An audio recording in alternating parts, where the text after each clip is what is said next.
Welcome to the Eureka Street Crypto Podcast.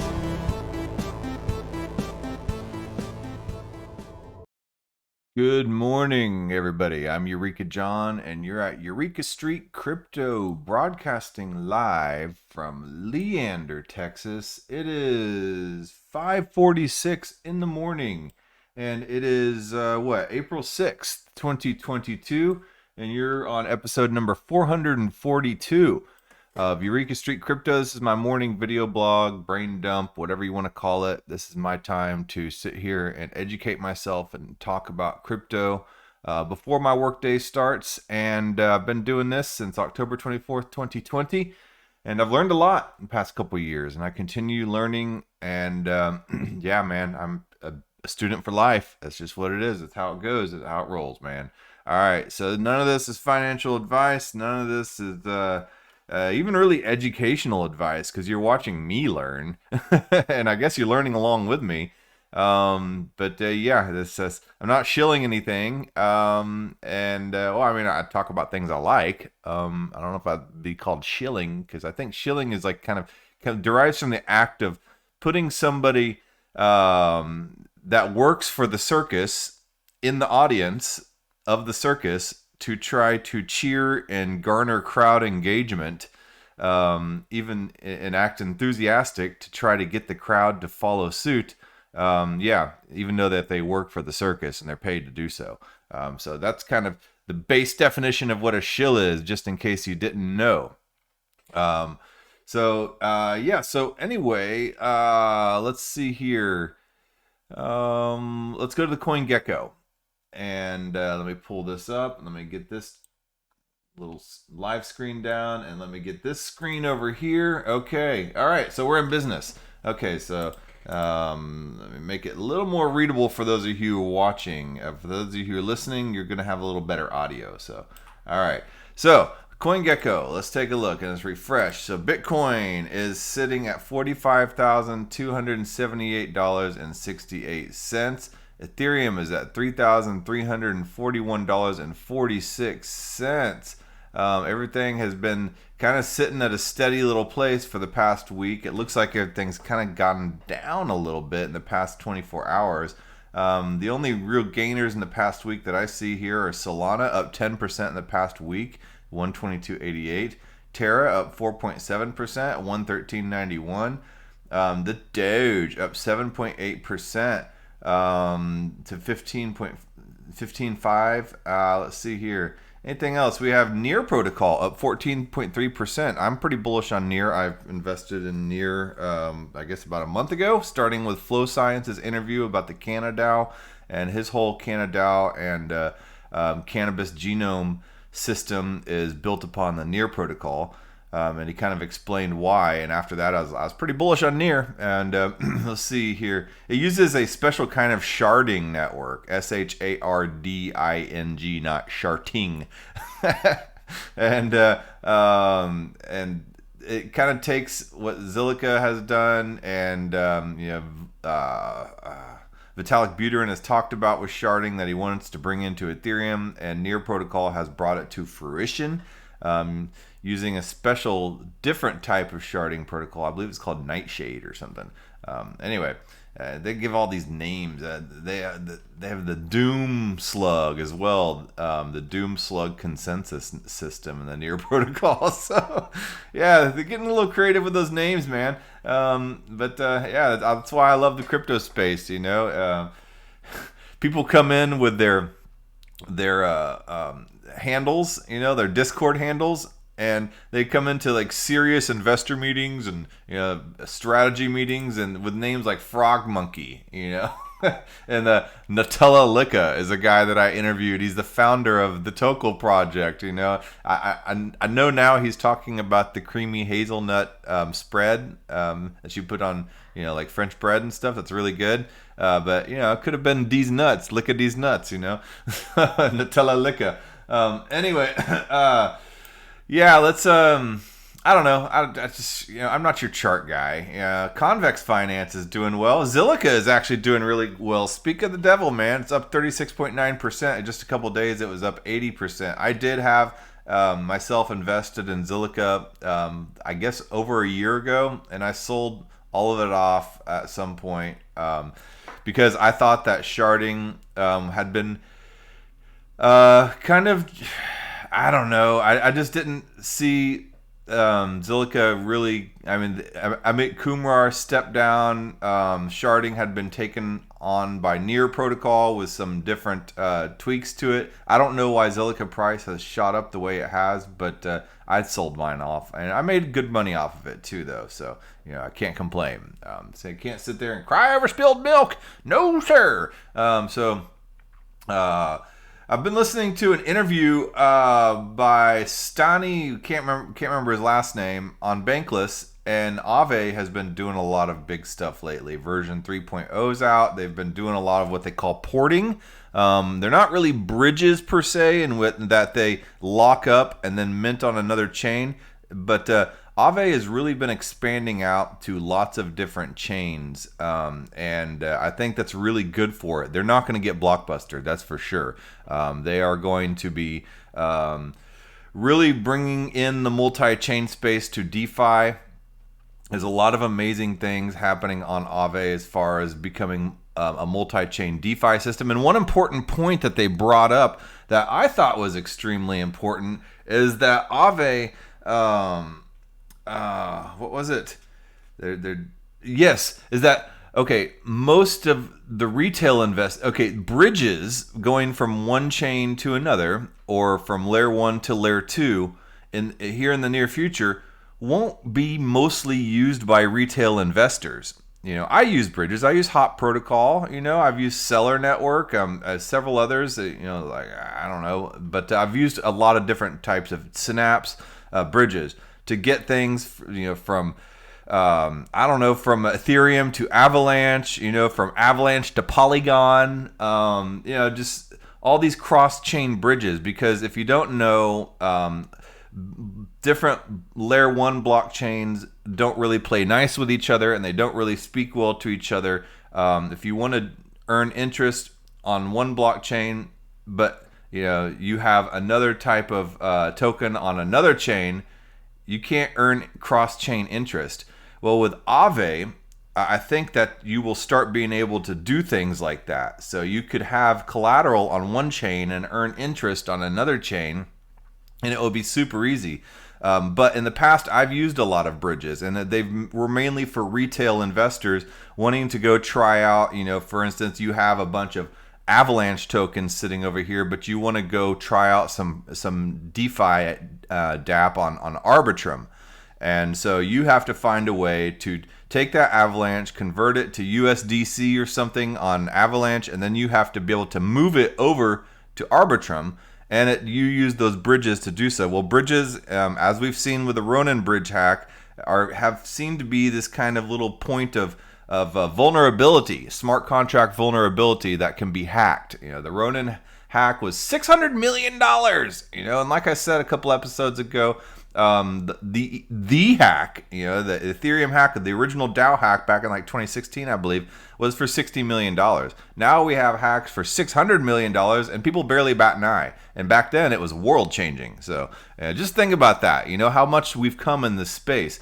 But anyway, so people are more and more wanting to go do a lot of these cross-chain type of applications, without paying exorbitant gas fees. Because think about it, if you're at the 50th floor of a skyscraper and you have to get over to another skyscraper, the easiest way to do it would be using a little bridge between the skyscrapers, and because otherwise you would have to go all the way down to the ground floor, where the hot dog stand is, and then go across the street, and then go all the way back up in the elevator, and that would take a lot of time, and could cost you a bunch of physical energy if you had to take the stairs.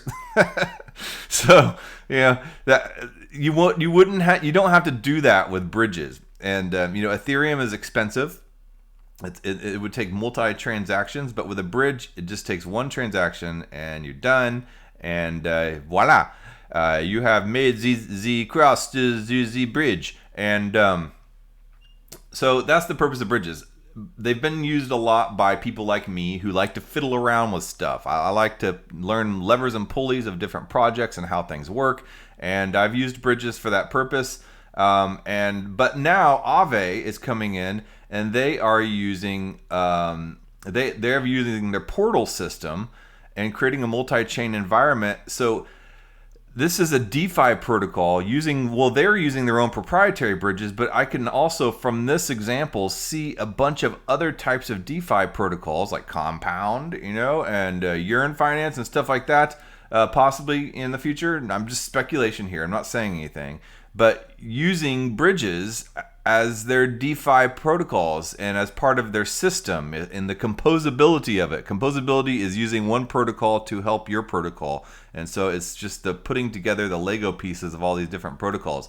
And I could see different DeFi protocols using bridges as kind of an outsourced bridge as a service, BaaS,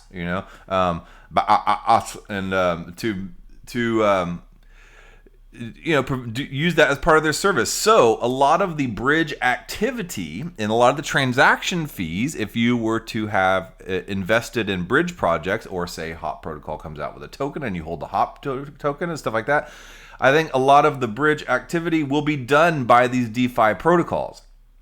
And that could get interesting, as a somebody who invests in these bridge type of protocols.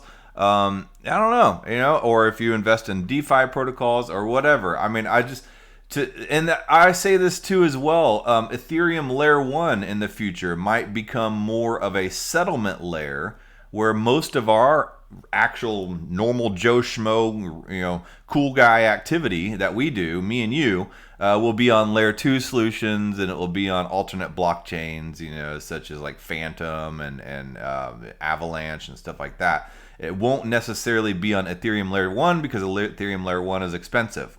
Even probably after the merge. I don't know. But just something to think about. So anyway, I went on to some kind of long-ass tangent right there. I'm 12 minutes into this video, and I barely talked about what I wanted to talk about. Anyway, let's go over here to Twitter. I wanted to talk a little bit about bonds. When I came into the crypto space, I knew zero about money. I majored in Spanish in college, and then I went on to seminary, and I got a master of divinity, and I learned about theology, and there's a lot of philosophy and sociology, and I learned about multimedia and how to create cool presentations and stuff in there. And I learned, grammar and language structures, through learning Greek and Hebrew and stuff like that, and Aramaic. But I didn't learn anything about finance. I learned how to take out a good student loan. That's what I learned how to do. And I was really enticed into taking out a student loan. And it was looking pretty. And I wanted to graduate. My family couldn't really afford to pay for the expensive school, and I'd already started, and I wanted to finish. I wanted to earn the degree and get done with it. So I took out student loans, and I'm still paying them to these days. The interest rates just keeps on going up, and it's just a never-ending thing. For those people that say, just pay off your student loan, all the people wanting to get their student loans canceled. Well, yeah, man, they took advantage of kids basically at that point, and then now the interest rates have just caught people in this never-ending debt cycle. It's predatory, okay? Can you not see that? It's not a matter of me not wanting to work hard and pay off my student loan. Anyway, don't get me on that rant. I learned in 2020, I got like a crash course, and 2018 is when I started getting into crypto, and I started dabbling in it, and then I started learning bits and pieces about the economics and finance and things like that. And then in 2020, it just went into overdrive. My mother-in-law, is right during the COVID pandemic, and we were getting ready to move into another house. So I was living at my in-laws for 4 months. Yay! And so I didn't have a whole lot to do. So she gives me this book by Tony Robbins called Money. And I don't know, man. Tony Robbins to me seems kind of lame. I thought he was like that exercise guy. Maybe he is. I don't think he is, but I thought he was. Anyway, but I read the book, I was just like, all right, and it was so so educational. It's so basic. It was pretty outdated, but it taught me what interest rates were, what the difference between stocks and bonds were, what ETFs are, what T-bills are, and the benefits of all this, of investing and how to invest and what fiduciaries are. These are things that I never learned in all my years of school, master's degree and everything, and I learned a lot in school, and I don't regret getting my master's degree in some kind of liberal arts education because I know how to think critically, and that's way more important than a lot of things. Yes, you can go to trade school, and that's amazingly valuable too. I did not go to trade school, but I did learn how to research and to think critically, and it's paid off here so far with all the crypto world because I do a lot of research. I may seem kind of like I'm a complete degen in a lot of things, but I actually sit here and do tons and tons and tons of research. I'm just trying to learn how to articulate what is going on up here in my head and to get it out. But anyway, this Tony Robbins book taught me a little bit about bonds, all right? And then I see everything that's happening in the past like 2 years since all this stuff and what's happening with the market. At my work, I work in commodities, manufacturing commodities like hoses, and I've seen the prices of commodities go up through the roof. I've had to, let's see, since 2020, I've done 5%, 5%, another 5%, 11%, 6%, and another 6%. This is 6 price increases since that's since 2021, January of 2021. 6 price increases. That's insane. And that's, this is 5, 10, 15, 20, 26, 31, 37% price increase that I've given to my customers, and we've received probably at least 50% price increases on our materials, not to mention all the transportation and shipping pricing increases and labor increases and insurance for all the employees and all that stuff. So, and my lead times for my products have gone out from 2 weeks to 8 to 10 weeks on average. I have customers beating down the door trying to place blanket orders, in which customers in my industry place blanket orders 6 months in advance with one order with a bunch of different shipments, so they can try to secure a delivery date and a price.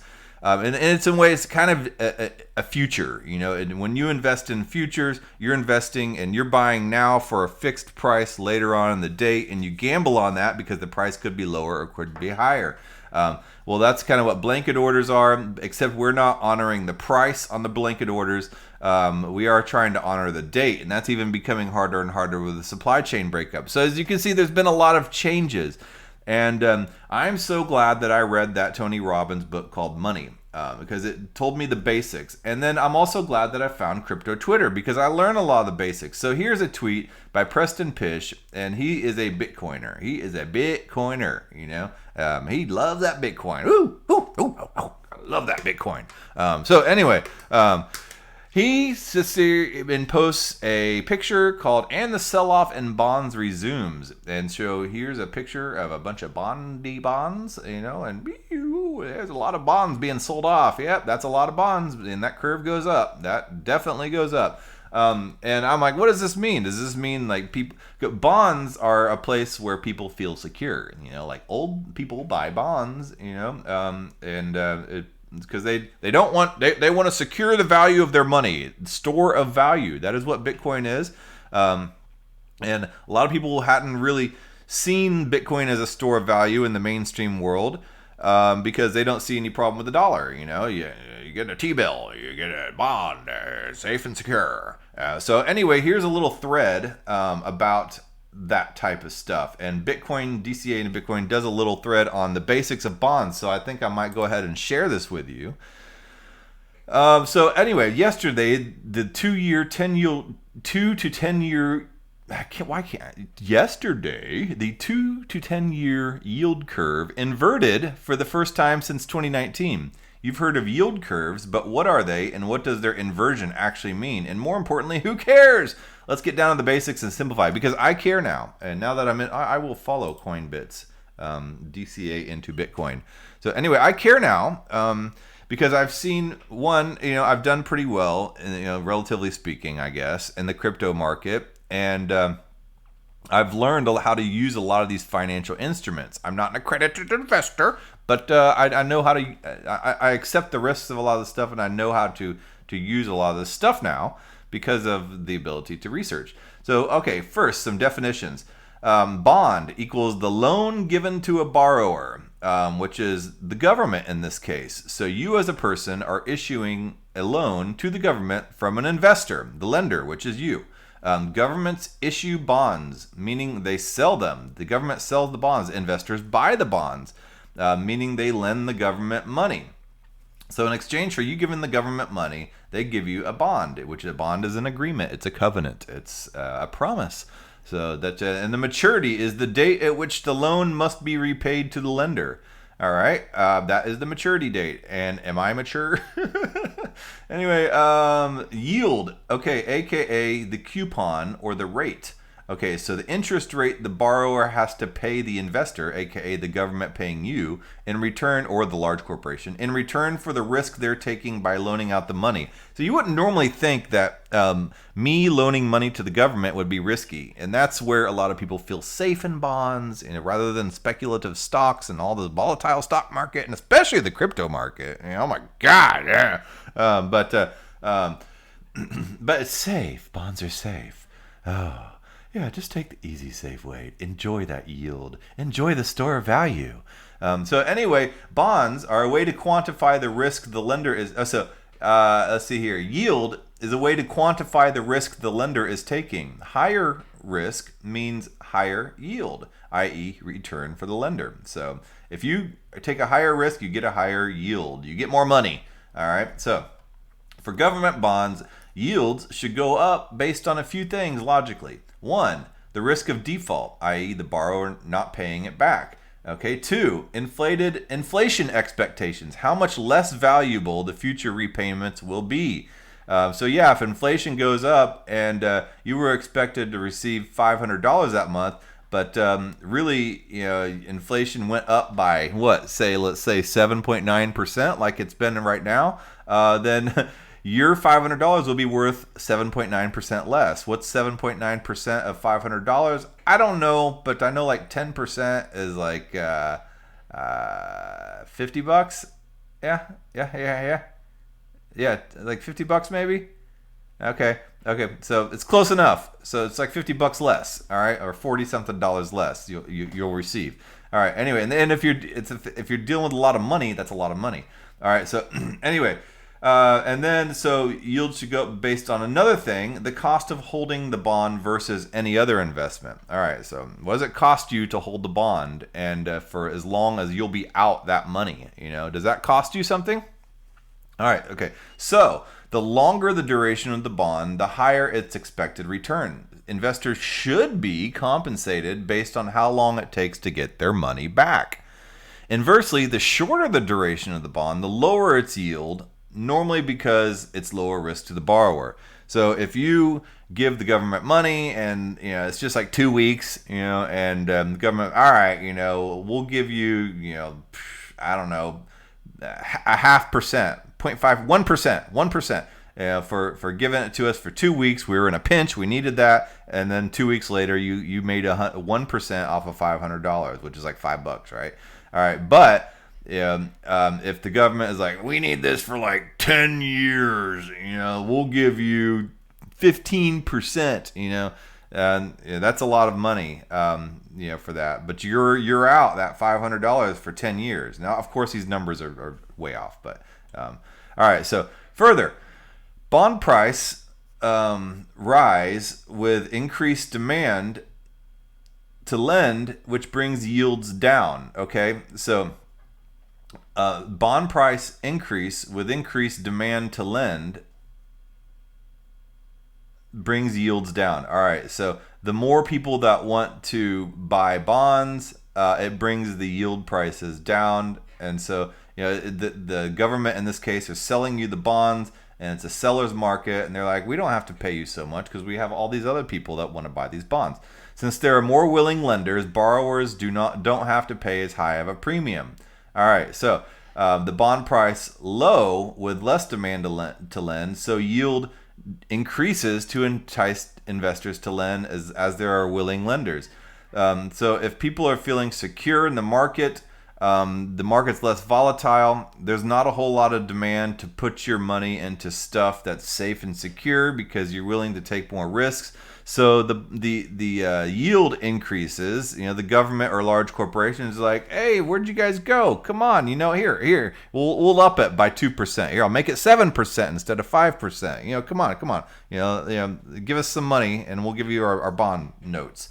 Okay, anyway, yield curve is simply a graph of the yields of bonds of differing durations. For a given borrower, in our case, the U.S. Treasury, which is viewed as the benchmark, it is a plot of bonds issued by the U.S. government with all the maturity dates. All right, okay, so a yield curve is the curve where the yield is on the y-axis and the time to maturity is on the x-axis. And there's all these maturity dates, the dates that it's due when you get your money back from issuing money to them. All right, so because of the relationships between the bond yields and maturity dates, the shape of this graph can give us useful info. A normal yield curve looks like this, and it basically goes up and to the right. So it reflects normal expectations that investors should receive a longer duration loan to the government. Okay, all right, so good. An inverted yield curve is the opposite. Shorter-term bonds have a higher return for investors than long-term bonds. Inversions happen when there's an economic slowdown, where investors rush to buy long-term bonds, driving the price down.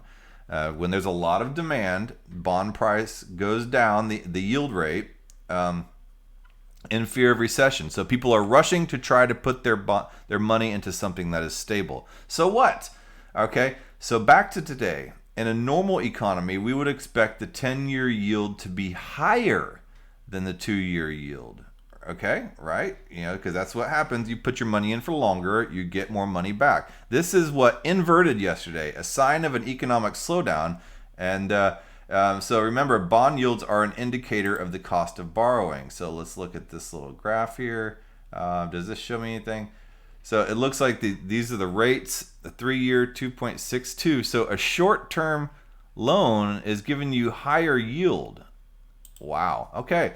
So that's pretty interesting. But let's go back to Preston Pish's graph here. So hold on. We've got a couple more points. As Time of Value Bitcoin puts it, the 30-year investor does not believe that when his or her 3-year note matures, a rate higher than 2.56 will be available in the market at that time. The 30-year holder believes that a 30-year stream of 2.56% coupons is a preferable. So in point number 11, investment to the higher yield of 2.62% because there's no guarantee a similar year yield will be available from year 4 to 30 of the investment horizon. In other words, bond yields drop because demand for long-term safety of the cash available to invest is up. People want some long-term security right now, especially with inflation happening. People are looking and scrambling around for a store of value.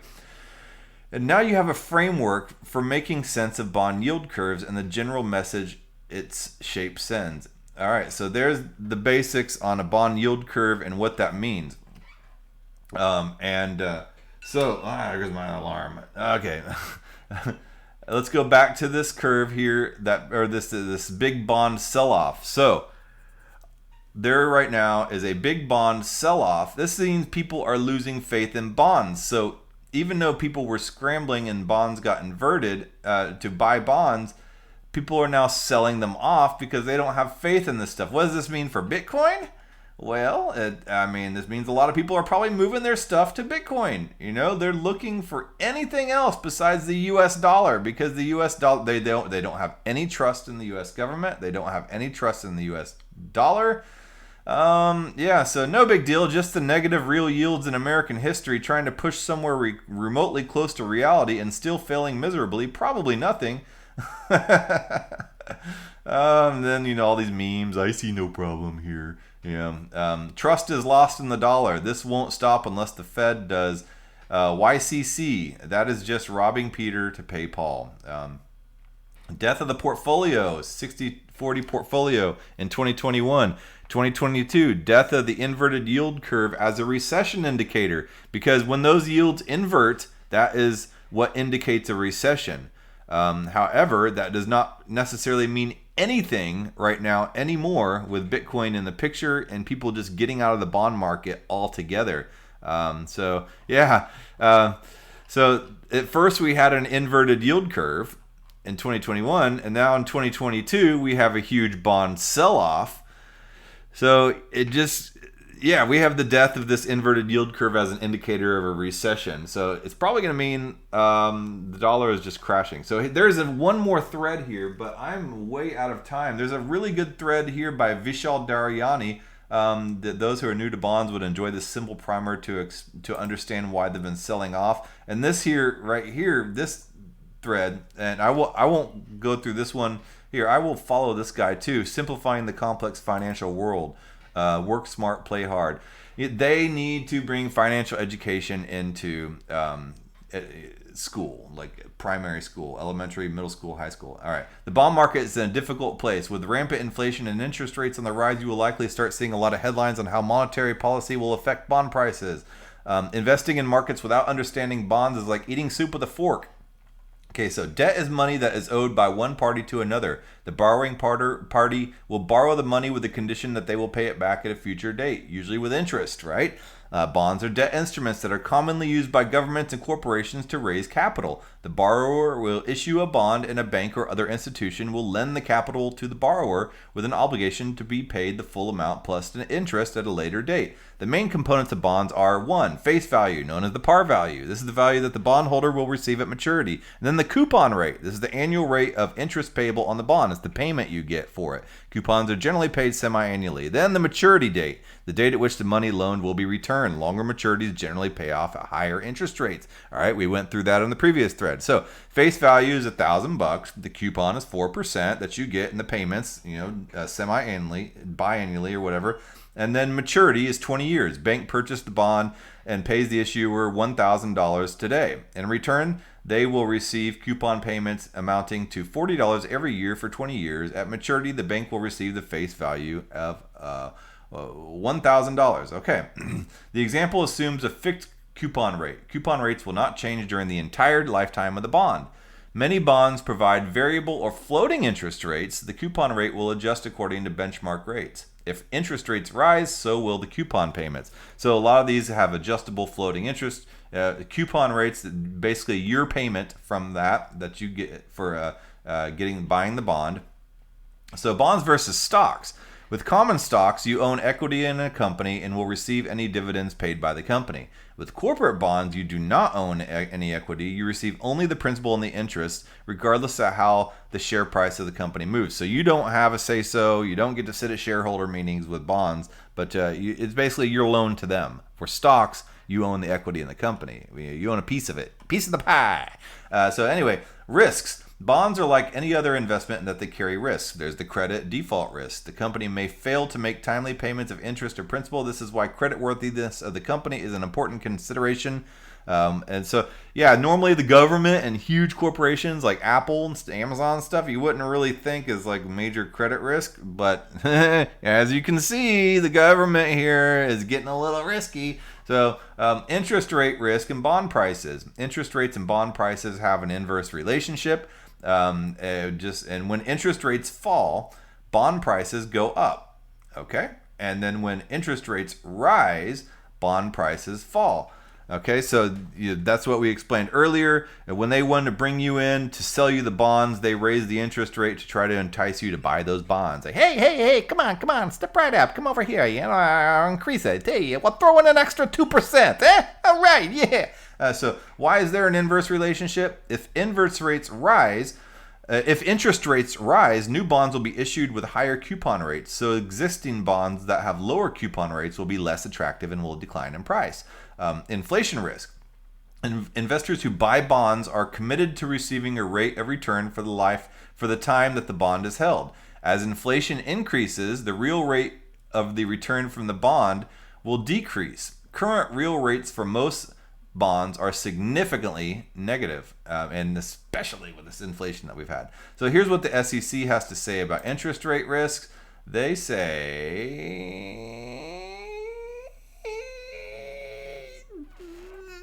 come on, computer. This makes it particularly important for investors to consider interest rate risk when they purchase bonds in a low interest rate environment. Okay.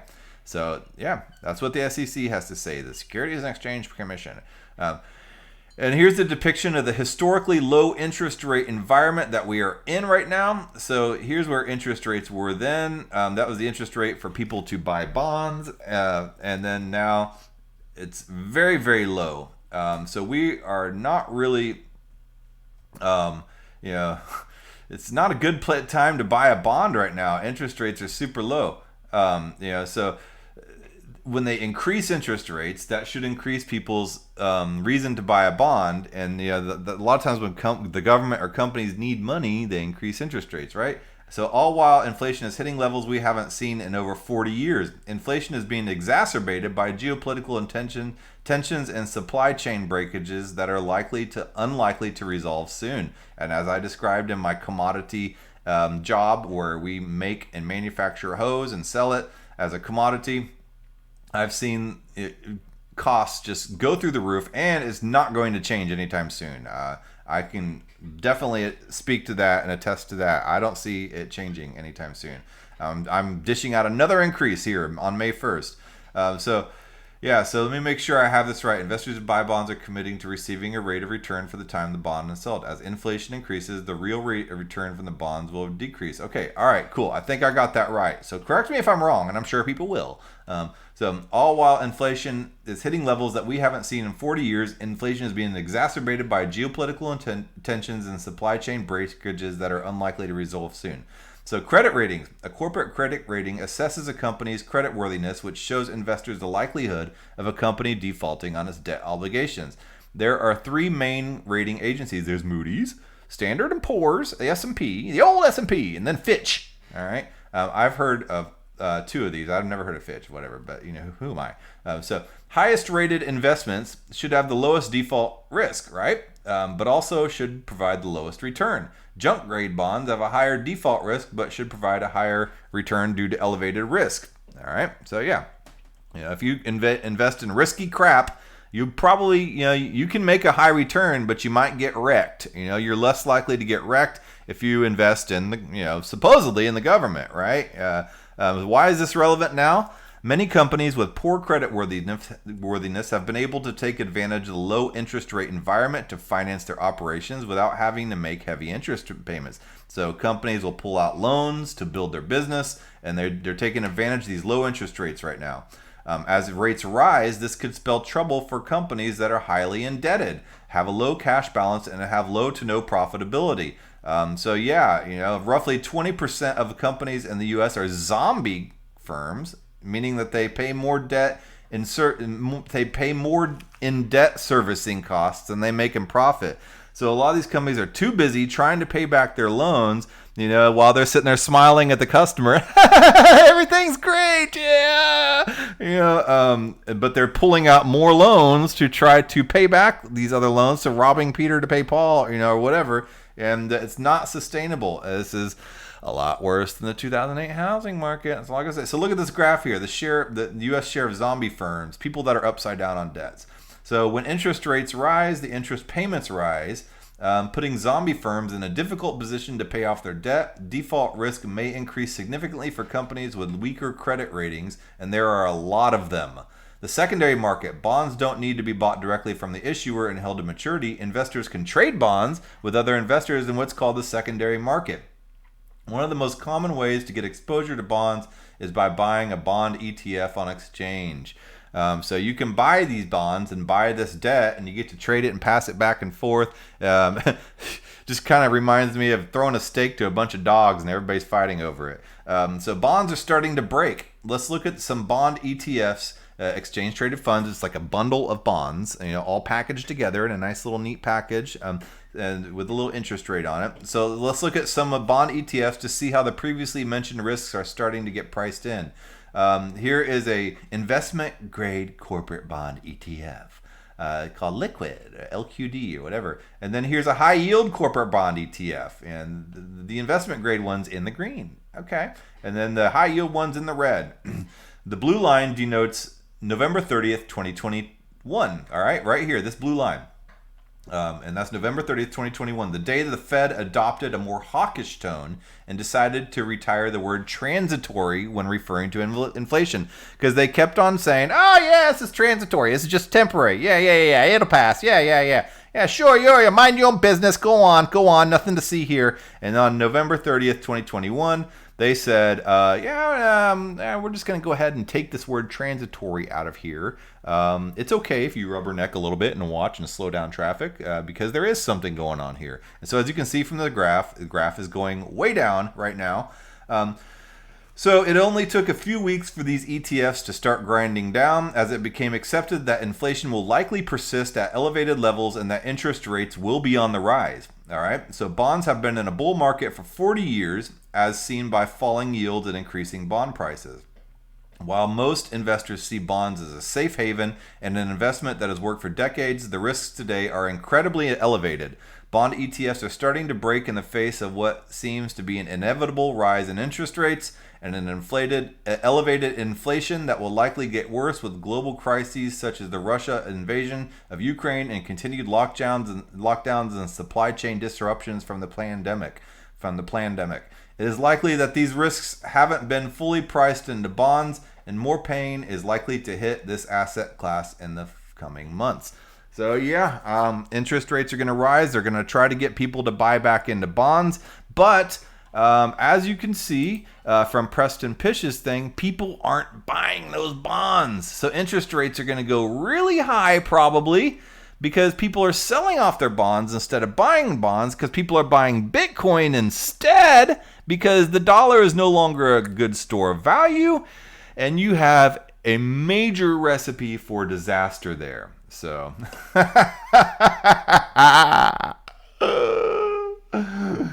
stock up on the guns and ammo. Oh man. Oh dude. Anyway, whatever. I got to get on with my day. I got to go wake up my kid, get her to school. I'm working from home today, but very educational. All this stocks and bonds and interest rate stuff. I didn't quite understand this, what a yield curve is, what an inverted yield curve is, what all this means, and I'm starting to kind of understand now. So now thank you for following me on this little journey I've taken this morning. I know this was a long one, but this is I think it's very important to understand right now. All right, well, I will talk to you guys probably tomorrow. I got so much more I got to talk about. All right. Let me get over here to this screen. Jeepers. Okay, let me get over here to this. All right. Take it easy, guys. Have a good day. Be nice to each other. I know a lot of this stuff seems like doom and gloom, but, go outside, get some vitamin D in, eat well, try to get some exercise. You will feel better. Everybody's scared to death about all this virus stuff. Like, get outside, get some sun, eat good. Yeah, you will feel better. Yeah. All right. I don't want to sit here and preach to you. All right. Later. Well, come on.